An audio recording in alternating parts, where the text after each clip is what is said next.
Right out of the gates, Giants Commanders Week 1 at NFC East showdown. Yes, I'm saying showdown for the Giants and the Commanders. These were competitive games last year. Washington won them both, but neither of them by more than 5 points. And so I think the Giants are going to be better this year than they were last year. They're going to be competitive. They're going to fight in games. I don't know that they're going to win a lot of games.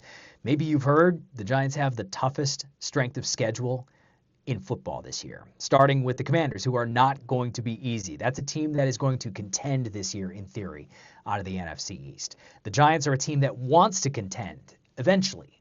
They're not there yet, I don't think. Even though it looked like they're getting closer in preseason, they had a really strong training camp. But look at this schedule. This is a tough schedule that the Giants face, especially out of the gates here in September. And, let's focus on Week 1. It's going to be a really, really difficult matchup, a challenging matchup for the Giants.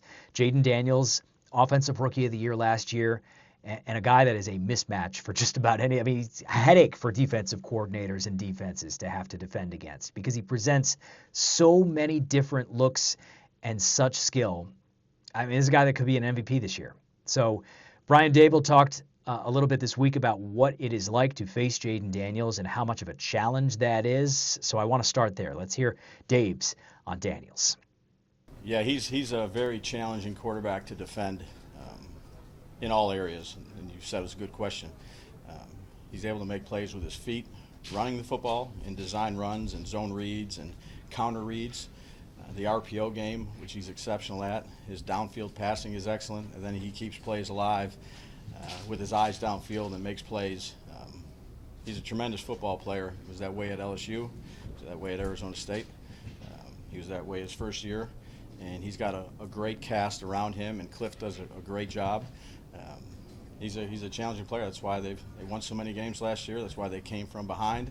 Team effort, but he's a guy that's kind of running the show relative to having the ball in his hands every play. He's a hard player to game plan for and defend. So there's a tendency with coaches over the years, I'm thinking Bill Belichick especially, I sat through a lot of those press conferences, where all of a sudden the quarterback that they're facing ends up sounding a lot like a future Hall of Famer, and it's not necessarily the case. Coaches like to talk up the opponent, but Brian Daboll talking up Jayden Daniels, that's not lip service. That's authentic. That is genuine praise for Jayden Daniels and appreciation of the player that he is and can be. Because I think back to Hard Knocks when I hear those words from Brian Daboll this week, and obviously we all remember Dave's Hard Knocks leading up in that draft process. We heard and saw as that curtain was peeled back maybe a little too much in the Giants' eyes. Daboll loved Jayden Daniels, obviously. Who didn't in that draft process? And, would have been interested in trading up to try and get Jayden Daniels and develop him as their quarterback of the future. Didn't work out, so now they have to face him twice a year for who knows how long going forward. The Giants' defense, nasty up front, or at least that's what it looks like it's going to be. So this is going to be a fascinating matchup. Can they get to the quarterback? Can they contain Jayden Daniels? And can they kind of set the tone for what this season could be? Because if the Giants want to win this year, and I think they have talent on offense, I think it's going to be defense first, defense leading the way, and especially that defensive front with Kayvon Thibodeau, Brian Burns, Dexter Lawrence in the middle, and then, yes, you add Abdul Carter, their first-round draft pick, the guy that looked electric in training camp, just electric. They got a dude in Abdul Carter in this draft by all accounts. So I'm fascinated to see how that plays out here. Of course, if the Giants are going to have any success offensively, it's got to start with the offensive line. And there's concern right out of the gate. Andrew Thomas does not look like he's going to be ready for this game. He's doubtful. And if Andrew Thomas is not healthy this year and the Giants' offensive line cannot protect the quarterback this year, it's going to be a long year for the offense. And I don't want to say they have weapons, because weapons is kind of an overused term in the NFL these days, but they have talent. Malik Neighbors, obviously, at wide receiver. Talent. Could be maybe one of the best receivers in football. Could have a huge year after what was a huge rookie season for the Giants. Staying healthy, big concern with him. He had some back tightness on Friday. They held him out of practice. By all accounts, Brian Daboll says they plan for Malik Neighbors to play on Sunday against Washington. He did mention, Neighbors did, back at the start of camp, that toe injury that is going to kind of be a nagging problem for him going forward. So injuries with Malik Neighbors is something to watch.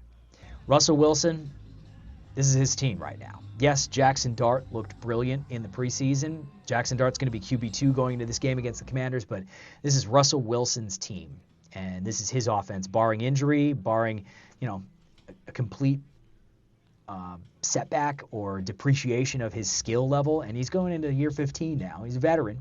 But Russell Wilson showed he can still throw that moon ball. He can still make plays out there, and so, pump the brakes on Jackson Dart for now. As exciting as he was in the preseason, this is Russell Wilson's offense, and he gets that opportunity as a veteran to go out there and show what he can do, starting with the Commanders. Yeah, it's my 14th season. I'm blessed to be able to do what I love to do, and I got so much energy, so much belief, and so much confidence in who we are, what we can do, who we are as a team. And this team has got a lot of great talent and a lot of great guys, high character guys, a lot of will, a lot of want-to, and a lot of determination to do it right way. So let's go. Giants Commanders. I mean, nothing gets the blood flowing like a good NFC East matchup right out of the gates here in week 1. I like it. Commanders are contenders. There's no doubt about that. They're going to contend this year in the NFL, barring any kind of a setback or injury, obviously, to Jayden Daniels. The Giants would like to be contenders. I'm just not sure they're there. I'm not sure that's going to be the case this year. I think they're going to contend in just about every game that they play this year. They're going to make it close. They're going to make it hard on a lot of teams because I think they're going to play hard and I think they have talent. But again, that schedule, that is brutal. Brutal. So I think that's going to hold the Giants back. But I think you're going to like what you see in terms of watching the team and seeing the development, seeing the progress there.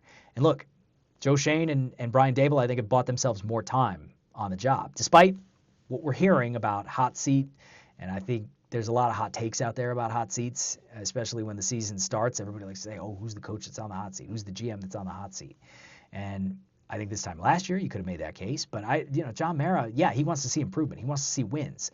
But I don't think he wants to see another regime change the way he's cycled through them over the last 5, 6, 10, since Tom Coughlin was here. So, you got to keep some sort of consistency and maybe trust. It's a cliche, but trust the process here. And I think by drafting Jackson Dart, Shane and Daboll have bought themselves a little more time. Ideally, you don't see Jackson Dart this season. You let him sit and you watch. But at some point, you're going to see Jackson Dart. And when you do, if he's the right guy and he's the quarterback, then things are going to accelerate for the Giants. But I think until then, and for now, you're going to see them be competitive in games starting this Sunday against the Commanders, and you're going to see progress. And right now, as a Giants fan, that's probably all you can ask for in the 2025 season. Be competitive, be watchable, and maybe sneak some wins in there and surprise people.